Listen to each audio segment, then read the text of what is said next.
नमस्कार, मैं सुष्मिता मिश्रा। आप देखना शुरू कर चुके हैं 4 PM यूपी। इन दिनों सूबे की सियासत में एक नाम लगातार चर्चा में बना हुआ है और वो नाम किसी और का नहीं बल्कि सपा नेता आजम खान का है। आजम खान भले ही 23 महीने बाद जेल से बाहर आए हों, लेकिन प्रदेश की सियासत में आज भी उनका रुतबा वैसा ही बरकरार है। आज आलम यह है कि वो जो भी बोल रहे हैं उस पर खबरें बनाई जा रही हैं। हालांकि उनके जेल से बाहर आने से पहले ही ऐसी खबरें सामने आई थी कि वो सपा का दामन छोड़कर बसपा में शामिल होने वाले हैं। लेकिन जब वो जेल से बाहर आए और उनसे मिलने खुद सपा मुखिया अखिलेश यादव आए तो सारी सियासी अटकलों पर विराम लग गया और उन्होंने यह साफ कर दिया कि वो सपा छोड़कर कहीं नहीं जाने वाले। वहीं इसी बीच एक बार फिर आजम खान ने जेल में बंद होने के दौरान हुए घटनाक्रम का जिक्र करते हुए अपनी बात रखी। दरअसल समाजवादी पार्टी के नेता आजम खान ने सुप्रीम कोर्ट के वरिष्ठ अधिवक्ता और राज्यसभा सदस्य कपिल सिब्बल से कैमरे के सामने छात्र राजनीति से लेकर जेल यात्रा तक पर पूरी बातचीत की। उन्होंने सिब्बल के सामने अपना दर्द बयां करते हुए उस वक्त को भी याद किया जब रामपुर जेल से उनको सीतापुर जेल भेजा गया था। आजम खान ने जेल में बिताए अपने दिनों का एक दर्दनाक किस्सा साझा करते हुए कहा कि जेल में रहते हुए उन्हें सबसे ज़्यादा डर अपने बेटे अब्दुल्ला आजम के इनकाउंटर का सताने लगा था। हाल ही में जेल से रिहा हुए आजम खान इन दिनों रामपुर में स्थित अपने आवास पर हैं। बातचीत के दौरान उन्होंने बताया कि एक समय ऐसा आया जब उन्हें लगा कि शायद उनका बेटा जिंदा वापस नहीं लौटेगा। इस दौरान आजम खान ने बताया कि शुरू में उन्हें उनकी पत्नी और बेटे को एक ही जेल में रखा गया था, लेकिन कुछ समय बाद तीनों को अलग अलग जेलों में भेज दिया गया। उन्होंने कहा कि यह उस वक्त की बात है जब मुझे और मेरे बेटे को सीतापुर जेल से दूसरे जेल में शिफ्ट किया जा रहा था। आजम खान ने बताया कि रात के करीब 3 बजे अचानक पुलिस अधिकारी उनके पास आए और उन्हें जगा दिया और कहा ट्रांसफर किया जा रहा है और वो बोले कि यह ऐसा अनुभव था जिसका दर्द हर पिता महसूस कर सकता है। इस दौरान आजम खान ने बताया कि जब उन्हें जेल से बाहर निकाला गया तो उन्होंने देखा कि उनके लिए एक गाड़ी तैयार थी और बेटे अब्दुल्ला के लिए दूसरी गाड़ी। यह देखकर उन्होंने अधिकारियों से पूछा कि आप मेरे बेटे को अलग गाड़ी में क्यों ले जा रहे हैं, उसे मेरे साथ भेजिए। इस पर अधिकारियों ने कहा कि दोनों की जेलें अलग हैं, इसलिए दोनों को अलग अलग भेजा जा रहा है। आजम खान ने पूछा कि मेरे बेटे को किस जेल में भेजा जा रहा है, लेकिन अधिकारियों ने कोई स्पष्ट जवाब नहीं दिया और कहा कि वहां पहुंचने पर उन्हें पता चल जाएगा। इसी के साथ आजम खान ने भावुक होते हुए बताया कि उस रात जब उन्होंने अपने बेटे से गले मिलकर विदा लिया तो उनके दिल में गहरी आशंका थी। उन्होंने कहा कि मैं जेल में रहते हुए एनकाउंटरों की खबरें सुन रहा था। जब मैंने देखा कि मेरे बेटे को मुझसे अलग किया जा रहा है तो मुझे डर सताने लगा कि कहीं उसे मार न दिया जाए। उन्होंने बताया कि उस वक्त उन्होंने बेटे अब्दुल्ला से कहा कि बेटे जिंदगी रही तो मिलेंगे, नहीं रही तो ऊपर मिलेंगे। आजम खान ने कहा कि मेरे बेटे से अलग होने के बाद उनकी सारी रात बेचैनी में बीती। उन्हें अगले दिन तक चैन नहीं मिला जब तक यह खबर नहीं मिली कि अब्दुल्ला सुरक्षित है। आजम खान ने बताया कि बाद में पता चला कि उनके बेटे अब्दुल्ला को हरदोई जेल भेजा गया है, जबकि वह खुद दूसरी जेल में थे। उन्होंने कहा कि वह वक्त उनके जीवन का सबसे कठिन दौर था।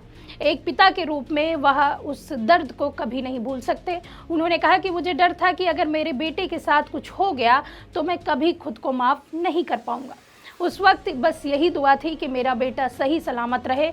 वहीं इस दौरान उन्होंने कहा कि जेल में भी उस अंधेरी कोठरी में रखा गया था जहां सुंदर डाकू बंद था, जिसे बाद में फांसी दी गई थी। जब जमानत मिली तो मीसा का मुकदमा दर्ज कराया गया था। जेल में रामपुर पहुंचे तो बीड़ी श्रमिकों व बुनकरों की आवाज बने। प्रधानमंत्री चौधरी चरण सिंह की उन्होंने जमकर तारीफ की। वर्ष 2017 में उन पर अचानक दर्ज किए गए मुकदमे के बारे में कपिल सिब्बल के सवाल पर कहा कि पहले की सरकारों में सदन के अंदर आलोचना के बाद बाहर पक्ष विपक्ष के नेता आत्मीयता से मिलते थे, अब बदला लेने की राजनीति हावी हो गई है। हालांकि अब आजम खान जेल से बाहर हैं और जेल से बाहर आने के बाद सपा में एक नई जान सी आ गई है। हालांकि आपको बता दें कि अभी हाल ही में आजम खान ने वाई कैटेगरी की सिक्योरिटी लेने से इनकार कर दिया, जिसके बाद सियासी गलियारों में इसकी जमकर चर्चा हुई। दरअसल उन्होंने वाई कैटेगरी की सिक्योरिटी लेने से मना कर दिया।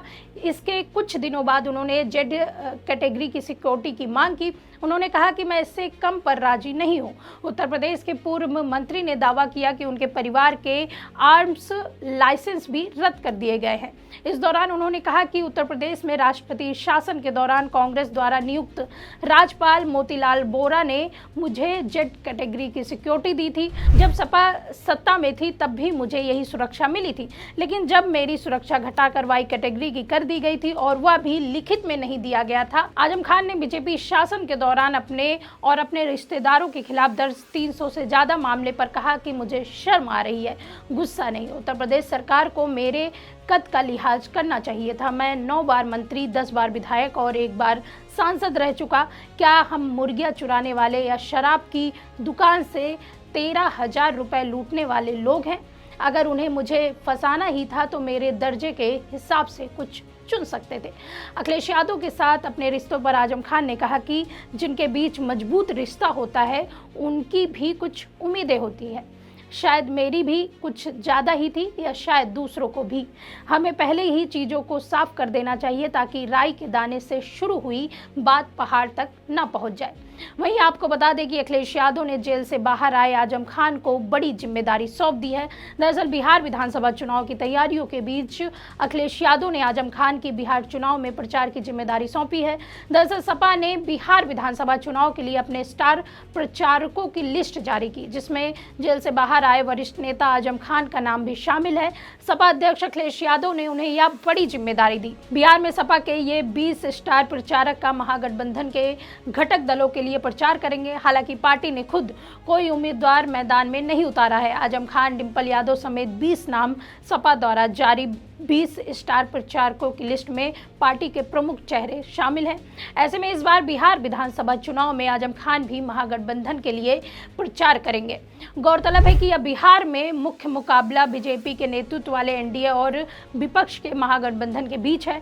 महागठबंधन में राजग, कांग्रेस के अलावा कम्युनिस्ट पार्टियां और मुकेश सहनी की पार्टी बीआईपी शामिल है। सपा के स्टार प्रचारकों महागठबंधन के उम्मीदवारों के पक्ष में चुनावी माहौल बनाएंगे। 2 चरणों में मतदान, नतीजे 14 नवंबर को बिहार विधानसभा चुनाव के लिए मतदान 2 चरणों में होगा। दोनों चरणों में मतदान के बाद बिहार चुनाव के नतीजे 14 नवंबर को वोटों की गिनती के साथ घोषित किए जाएंगे। गौरतलब है कि इस बार बिहार चुनाव में आजम खान के बिहार जाने से क्या असर पड़ेगा, ये तो आने वाला वक्त ही बताएगा।